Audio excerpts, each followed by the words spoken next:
Assalamualaikum warahmatullahi wabarakatuh.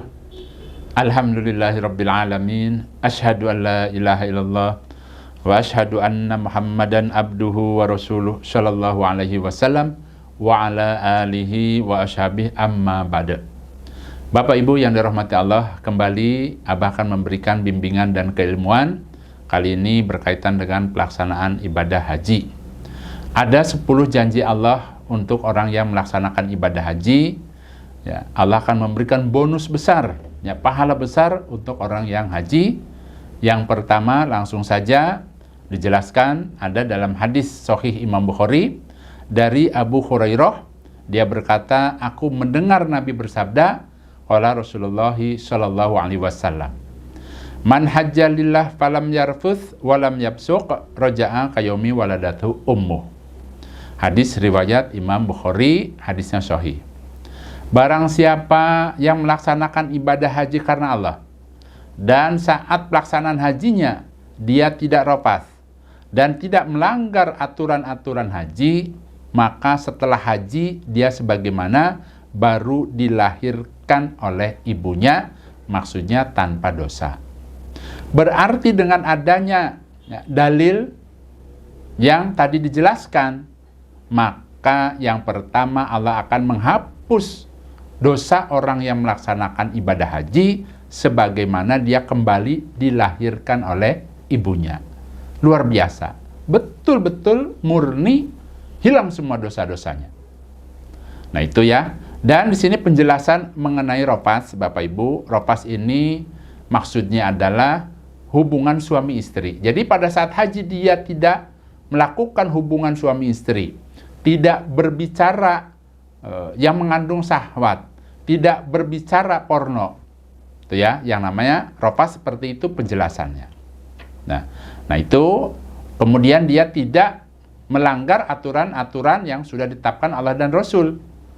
Maka baginya pahala besar, yaitu dihapus dosa-dosanya sebagaimana dia kembali dilahirkan oleh ibunya. Itu ya.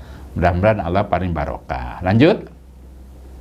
Yang kedua, janji Allah bagi orang yang haji, ya, Abah akan jelaskan dalilnya dari Abdullah bin Mas'ud.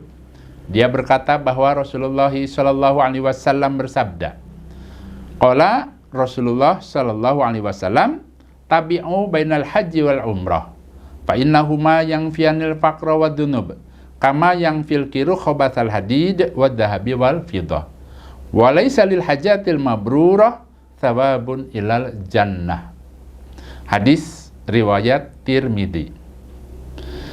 Mengikut sertakanlah kalian, maksudnya kerjakanlah pada haji dan umroh, maka sesungguhnya keduanya dapat menghilangkan kefakiran, ya, dan juga dapat menghapus dosa-dosa sebagaimana ububan, ya, ububan atau pandai besi membersihkan pada kotoran-kotoran besi, emas dan perak. Dan tidak ada balasan bagi haji yang mabrur kecuali balasannya yaitu surga. Nah, berarti yang kedua, Allah akan menghilangkan kefakiran, Allah juga akan menghapus dosa-dosanya. Itu janji Allah. Makanya tidak ada rumusnya orang yang berangkat haji kemudian pulang haji itu susah hidupnya. Tidak ada rumusnya. Umpama ada, berarti itu perlu ditelaah lagi. Apakah pada saat hajinya itu sesuai dengan tuntunan Allah? Apakah niatnya sudah lurus? Apakah niatnya itu tercampur dengan sifat riya? Itu ya. Jadi ini betul-betul kalau orang tersebut melaksanakan ibadah hajinya itu niatnya murni karena Allah. Kemudian hartanya dari harta yang halal, ya, bekalnya apanya semuanya, uangnya dari yang halal, biaya dari yang halal, kemudian tuntunannya mengikuti tuntunan dari Nabi, ya, kemudian jauh dari sifat riya, kemudian dia sabar dalam melaksanakan hajinya, maka itu merupakan syarat, ya, hajinya mabrur, syarat diterima ibadahnya, ya. Makanya tadi yang dijelaskan hadis ini adalah orang yang melaksanakan ibadah haji itu, yaitu Allah akan hilangkan kefakirannya dan dihapus dosa-dosanya. Itu yang kedua. Selanjutnya yang ketiga, dari Abu Hurairah, sesungguhnya Rasulullah Shallallahu Alaihi Wasallam bersabda, al-umratu ilal umrah kafaratun lima bainahuma wal hajjul mabrur laisa lahu jazaun ilal jannah. Hadis sahih Imam Bukhari. Umroh sampai umroh berikutnya merupakan penghapus dosa di antara keduanya. Dan adapun haji mabrur tidak ada balasan yang pantas baginya kecuali surga. Berarti yang ketiga ini balasannya surga. Allah menjanjikan barang siapa yang hajinya itu mabrur, maka Allah akan balas dengan balasan surga. Pol Bapak Ibu. Kemudian selanjutnya yang keempat, dari Abu Hurairah, dia berkata bahwa Rasulullah Shallallahu Alaihi Wasallam bersabda, wafdullahi thalatha, al-ghazi, wal haju, wal mu'tamir. Ya, hadis riwayat An-Nasai. Tamunya Allah itu ada tiga. Yang pertama, orang yang berperang di jalan Allah. Yang kedua, orang yang melaksanakan ibadah haji. Dan yang ketiga, orang yang melaksanakan ibadah umroh. Berarti Bapak Ibu yang akan melaksanakan ibadah haji dipanggil oleh Allah datang ke tanah suci. Itu merupakan tamu-tamu Allah. Orang-orang yang pol, orang-orang pilihan Bapak Ibu. Tidak semua orang yang ingin haji dipanggil oleh Allah. Hanya orang-orang tertentu. Kalau orang tersebut dipanggil oleh Allah, tidak ada yang tidak mungkin. Ya. Mungkin Bapak Ibu pernah mendengar, ya mungkin kalau dilihat dari kehidupannya dia kekurangan, ya pas-pasan, barangkali juga usahanya hanya jualan apa umpamanya. Tetapi kalau Allah sudah panggil, maka dicukupi semuanya. Nah, itu keistimewaan orang yang haji, ya menjadi tamu-tamu Allah. Itu yang keempat. Sekarang yang kelima, orang yang melaksanakan ibadah haji itu yaitu menyamai dengan orang yang perang di jalan Allah. Berdasarkan dalil qala Rasulullah Shallallahu Alaihi Wasallam, jihadul kabir wasyogir wadoifi wal mar'atil haju wal umroh. Hadis riwayat An-Nasai. Jihadnya orang yang sudah tua, ya. Jihadnya anak-anak, maksudnya anak kecil. Jihadnya orang yang sudah lemah, yang sakit-sakitan, dan juga jihadnya seorang wanita, yaitu dengan cara melaksanakan ibadah haji dan juga ibadah umroh. Jadi haji dan umroh ini keutamaannya menyamai perang fi sabilillah, ya berperang di jalan Allah. Ya, pol Bapak Ibu, orang yang berperang di jalan Allah itu luar biasa pol pahalanya. Nah, itu tadi yang kelima. Kemudian janji Allah yang keenam, doa orang yang melaksanakan haji dan juga orang yang melaksanakan ibadah umroh itu mustajab, ya, dikabulkan oleh Allah berdasarkan dalil qala Rasulullah Shallallahu Alaihi Wasallam. Ya, ada dalam hadis riwayat Ibnu Majah. Al-hujaju wal umaru wafdullah indauhu ajabahum wa in istaghfaru ghafara lahum. Rasulullah Shallallahu Alaihi Wasallam bersabda, orang-orang yang haji dan orang-orang yang umroh adalah tamu Allah. Jika mereka berdoa kepada Allah, maka Allah akan mengabulkan doa-doa mereka. Dan jika mereka minta ampun pada Allah, Allah akan mengampuni pada dosa-dosa mereka. Berarti doanya makbul. Ya, ini merupakan hadis Nabi yang betul-betul Nabi ini bersabda. Ini sabda Nabi. Ya. Nabi bersabda, al-hujjaj wal umar wafdullah indahu ajabahum wa in istaghfaru ghafara lahum. Ya, orang yang melaksanakan haji umroh itu tamu Allah. Kalau dia berdoa dikabulkan oleh Allah. Kalau dia minta ampun, diampuni dosa-dosanya. Ya, luar biasa. Punya keistimewaan. Nah, itu ya. Itu yang keenam. Sekarang yang ketujuh. Yang ketujuh, orang yang melaksanakan ibadah haji, Allah akan hapus semua dosa-dosa yang sudah terdahulu yang sudah lama dia kerjakan. Ya, berdasarkan hadis Nabi qala Rasulullah sallallahu alaihi wasallam wa annal hajja yahdimu makana qablah. Ya, hadis riwayat Imam Muslim, hadisnya sahih. Rasulullah sallallahu alaihi wasallam bersabda, dan sesungguhnya haji itu dapat menghancurkan apa-apa, maksudnya menghancurkan dosa-dosa sebelum dia melaksanakan ibadah haji. Berarti dosa-dosa yang terdahulu itu Allah akan hapus. Ya, wa annal hajja yahdimu makana qablah. Kemudian yang ke-8, ingat ya, yang ke-8 Bapak Ibu, tidak usah khawatir dengan biaya yang mungkin ya, banyak dikeluarkan oleh orang yang haji. Ini janji Allah. Biaya untuk haji itu pahalanya dilipat gandakan sampai 700 kali lipat. Sebagaimana biaya untuk sabilillah, dan biaya tersebut diganti oleh Allah. Berdasarkan hadis Nabi, ada dalam hadis riwayat Ahmad, qala Rasulullah sallallahu alaihi wasallam, an-nafaqatu fil hajj kan-nafaqati fi sabilillah bisab'i mi'ati dhifin. Rasulullah sallallahu alaihi wasallam bersabda, nafkah di dalam haji itu sebagaimana nafkah di dalam sabilillah, yaitu dengan lipatan pahala sampai 700 kali lipat. Dan Allah akan ganti apa yang dikeluarkan oleh Bapak Ibu.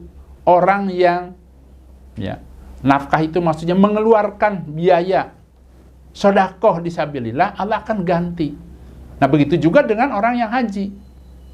Jadi pada saat orang yang haji itu kan mengeluarkan biaya. Nah, biaya-biaya itu sebagaimana dia mengeluarkan biaya di sabilillah, akan dilipat gandakan pahalanya sampai 700 kali lipat, dan Allah akan ganti semua biaya yang dikeluarkan. Ya, itu sudah saya rasakan sendiri Bapak Ibu. Ya, jadi ini sebagai pembuktian, ya, Abah menyampaikan, ya, dan Abah sudah rasakan sendiri. Ini untuk nambah keimanan, nambah keyakinan. Selanjutnya yang ke-9, orang yang melaksanakan ibadah haji itu akan mendapatkan doa ampunan dari Nabi. Begitu pula orang yang dimohonkan ampun oleh orang yang haji. Ya, ada dalam hadis dijelaskan dari Abu Hurairah, sesungguhnya Nabi bersabda, Allahumma gfir lil hajj waliman istaghfarul hajj. Ya Allah, ampunilah orang yang melaksanakan ibadah haji dan orang yang dimohonkan ampunan oleh orang yang haji.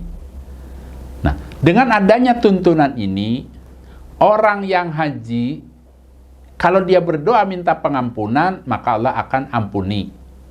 Tetapi di sini Nabi juga mendoakan orang yang haji supaya diampuni dosa-dosanya. Kemudian orang yang nitip doa, kemudian dibacakan oleh orang yang haji, di situ umpama ditulis minta pengampunan, dilaporkan kepada Allah, maka Allah akan ampuni dosa-dosa orang yang nitip doa tersebut. Untuk itu, di sini Abah sekalian mengingatkan, kalau ada orang yang akan haji, silahkan Bapak Ibu menitip doa. Caranya bagaimana? Kebetulan tadi malam juga ada yang ingin menitip doa ke Abah, cuma bingung dia bagaimana Abah caranya. Nah, caranya yang pertama, mintalah pengampunan kepada Allah. Ya Allah, ampunilah dosa-dosa Bapak Abdullah. Ya, umpama namanya Abdullah. Ampuni juga dosa-dosa kedua orang tua Bapak Abdullah. Ampuni dosa-dosa istri dan anak-anaknya Bapak Abdullah, ya Allah, umpamanya. Baru kemudian di situ minta supaya ditetapkan keimanannya, supaya bisa haji, bisa umroh. Ya, caranya ya Allah, berilah rezeki yang banyak berlimpah dan barokah, sehingga bisa untuk bekal ibadah ke tanah suci, bisa haji dan umroh untuk Bapak Abdullah, ya Allah. Gitu tulisannya seperti itu, supaya apa? Di dalam membacanya itu mudah. Ya, nah ini bisa sebagai masukan saja seperti itu. Itu tadi yang ke-9. Kemudian yang ke-10. Janji Allah yang ke-10 yaitu orang yang haji atau umrah itu apabila wafat, apabila dia meninggal pada saat ibadah haji atau ibadah umrah, maka dia akan mendapatkan pahala haji sampai hari kiamat kalau yang lagi haji. Kalau meninggalnya pada saat umroh, maka dia juga akan mendapatkan pahala umroh sampai hari kiamat. Itu ya penjelasannya. Dari Abu Hurairah, dia berkata bahwa Rasulullah Shallallahu Alaihi Wasallam bersabda, "Man kharaja hajjan, famata kataballahu lahu ajral hajj ila yaumil qiyamah. Wa man kharaja mu'tamira, famata kataballahu lahu ajral mu'tamir ila yaumil qiyamah." Hadis riwayat At-Tabrani. Barang siapa yang keluar dia untuk mengerjakan haji, kemudian wafat ketika hajinya, maka Allah menulis untuknya setiap tahun diberi pahala haji sampai hari kiamat. Itu untuk orang yang haji.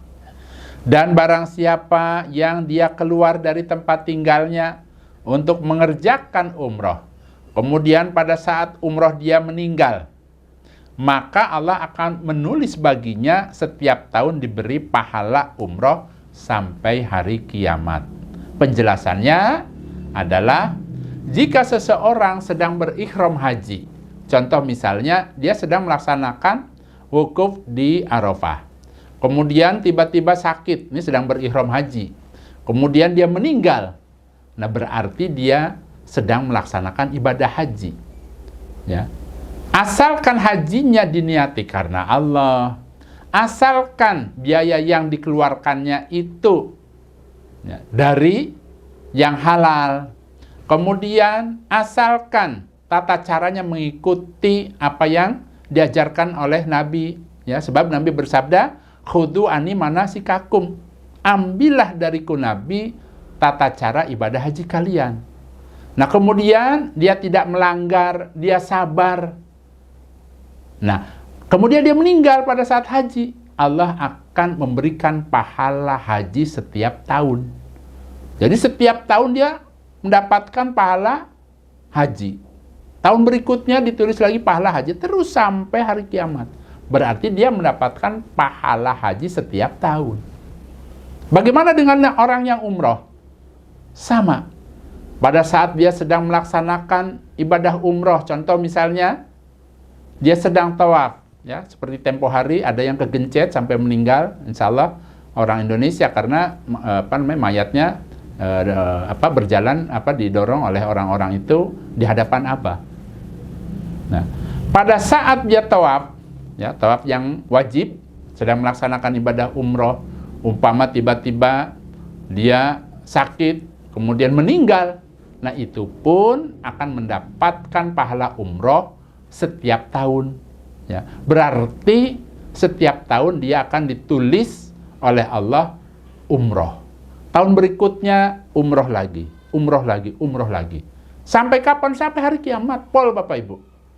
Nah, untuk itu, dengan begitu banyaknya pahala yang Allah berikan bagi orang yang haji, yang tahun ini akan melaksanakan ibadah haji, supaya semangat. Ya, supaya semangat, kemudian ya, maksimal ibadahnya, dan selanjutnya menjauhi larangan-larangan yang sudah ditentukan oleh Allah. Usahakan jangan sampai salah niat, usahakan niatnya juga jangan sampai tercampur dengan niatan-niatan lain, jangan sampai hadir sifat riya. Itu pesan Abah seperti itu, ya. Mudah-mudahan Allah memberikan kemanfaatan dan kebarokahan. Itu 10 janji Allah bagi orang yang melaksanakan haji, termasuk orang yang melaksanakan ibadah umroh, karena dalil-dalil hadis Nabi itu berkaitan antara haji dan umroh. Makanya sekalian Abah jelaskan, ya.